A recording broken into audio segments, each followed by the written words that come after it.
မြက်ပန်းစီတွေ6နှင်းမြဝေစီဟာနန့်တာရောင်လေခွင်းကလေးတွေအစုံဆောင်းခုံငှက်တွေ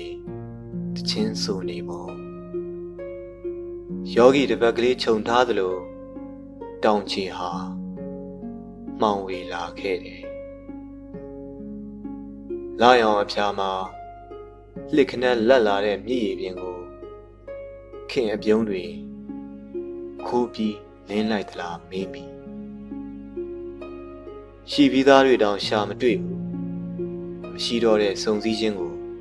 ဘယ်လိုရှာတွေ့မလဲနက်ခတ်တွေစုံပြီးဆိုရင်ကံကြမ္မာတွေလည်းခုန်လာတယ်စီမီနှစ်တိုင်းပန်းနှခိုင်နဲ့ပူပြီးကောင်းလာဖို့ပဲတောင်းစုချွေရသောမြက်ပန်းစီတွေပန်းစီတွေအောင်မှုဝေ